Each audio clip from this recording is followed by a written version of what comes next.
I'll start with the injury update question, the statuses of Chason and Chris Russell. Russ practiced full with us today, so he went from start to finish, so we'll get an evaluation how he feels after practice and through the rest of the day, but he was full bore today, so he's extremely close. Whether it's tomorrow or the 31st, we'll see. Chason has gone for an MRI to rule out any problem there. So, but he was sore today, and for sure won't play tomorrow. Kajula's back and practiced full and was okay. And Garrison practiced full, but we have to be guarded on Garrison. There are two different ailments from a sickness standpoint, so we have to be careful on Garrison. We expect Kajula to be a player, and then we'll go from there. Ken, what about Andre Sacra? Is he close enough to? He's talked very openly about wanting to go on a conditioning stint to the American League. Is he close to being sent down there? You know what? I haven't really watched him like anything else as a coach. You don't watch him as a player. The time frame is 4 weeks post-Christmas to go and play in the American Hockey League, which puts us at the break, our break. And then that's kind of the schedule that he has going, so we're following that script. And then how long he spends down there. It was really his hope to return to play was 6 weeks post-Christmas. So meaning that he's available to us right after the break. But he still has, to me, steps here before he even gets to the American Hockey League, because his endurance does not allow him to sustain past 20 seconds on the ice. So he's going to have to get up another level. He's good for the first 20 and then falls off quite a bit. So he's going to have to build that up before we can even think about putting him in the American Hockey League. Jujhar Cara comes back in the lineup for you. He was playing very well prior to the suspension. Yesterday you mentioned you might want to reunite him with Nugent Hopkins, but maybe the injury to Chason. Today you had him at center. What's your thoughts on where you think he fits best for your team? Well, it's two thoughts. It's where we need him and where he belongs. I think we all feel like he's a winger that's doing us a favor by playing center ice. And he's just learning to he's relearning playing center ice. It's where he was in junior and in minor hockey, but he's played mostly wing as a pro. And he's been very good for us. And we need a third center right now. So we're going to use him as a third center, and he's going to have to learn on the fly. And that's why we did, quite frankly, a lot of the drills we did today was specifically for guys like him so that he's used to reads. There's a whole different read playing center ice. I was really impressed. Again, every time I watch him play, I'm really impressed with his small ice quickness, his ability to get out of trouble, his escapability on the ice. I'm really impressed with. But playing center ice, things close off a lot quicker than they do on the wing, and there's going to be an adjustment phase here. But we need to build a third line here that's competent and that can contribute in both ends of the rink. And for right now, he's the guy that, to me, is the one player that can go and play in that spot. This has been kind of a fragile team at times in the past, and now they've lost 4 in a row. Do you find yourself doing as much emotional coaching as tactical to keep this thing headed in the right way?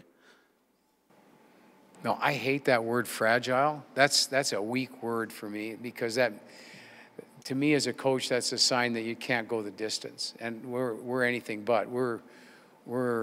Our starts are the problem, not the going the distance. We can go the distance. To me, fragile is a bad word because it means you're not competitive and that we're anything but. I think as a coach, you have to make a decision. You either want to win or you want to coach, because you can't do both. And right now I'm in coaching mode. I'm in teaching mode, which if you watched us practice, you see that. And we're getting better. I know this is a very tough time for people, but I'm excited. I'm excited by the response. I'm excited by the improvement. I mean, We won games where we needed our goalie to stand completely on his head to get points. We're approaching a different stage as a group. We got smacked right in the face with injuries, and injuries to the wrong spot in our group where we couldn't absorb it. And now we're trying to fight out of it. It's helped us see a Caleb Jones emerge. It's helped us try to get Darnell Nurse to another level. Now, there's been some adversity, and we've suffered some pains for that, but it's helping us. But I like our attitude. I like where we're going. I like our work. I like what we're doing. And I know it doesn't show up in the scoreboard, but man, I've seen it way worse than this. And this is a pretty damn resilient group that wants to get better. So to me, as long as they want to get better, we're going to get better. The minute they start losing hope or become fragile, then that's when you're really in trouble, and we're anything but. Ken, I think after the game last night, you used the phrase that you saw some building blocks that you liked in the second and third period. Was that a return to some things that the team was doing earlier when they were winning more often? Or Yeah. Was that progress that you've been No, on things it was what we were doing earlier. And I said to the players today, if winning hockey is controlling the middle of the ice, if you control inside the dots for 200 feet, offensively and defensively, you win the game. And we were doing that, and we've got away from it. We've chased contact. We've got impatient.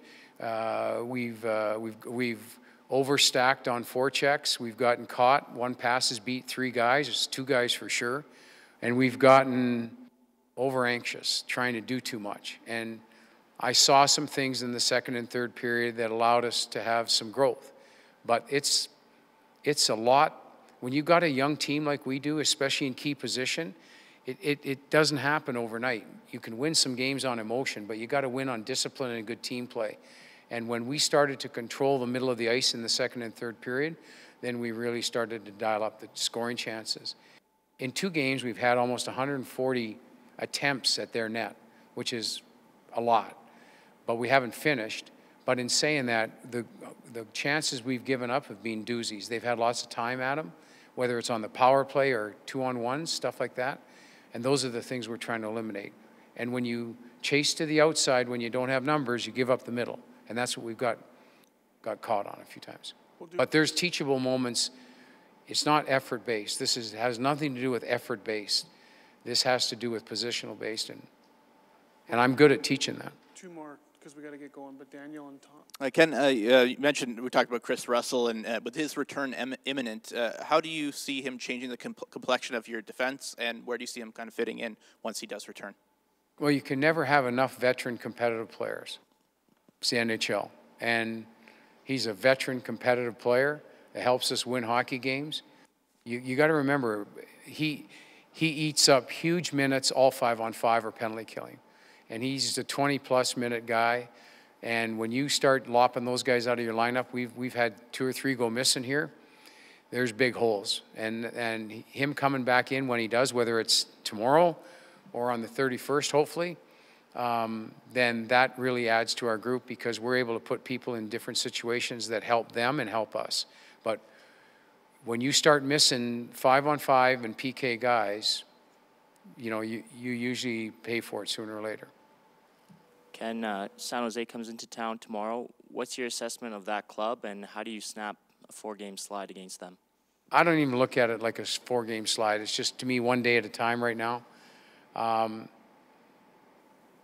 San Jose is a veteran team that plays a veteran game. There's no panic. They've got a lot of older veteran guys that know how to play the right game at the right time. They always get better as the season goes on, and that's exactly what they're doing now. They're getting better every day. And like I said, they got a lot of people that if you make a little error, they make you pay for it in a big way. And that's what we got to do. We got to avoid the big errors at the wrong time. And if we do that, then I like our chances to compete against them. But they're a top team. I mean, they're, especially adding Carlson, they're a top group, and it'll test us again. And I told the players today, we're not where we want to be, but we're getting there, and we're getting better and better. And these younger guys are growing and growing, and we just got to keep on task here. And if we keep playing with enthusiasm and keep becoming good students, we're going to end up in a good spot.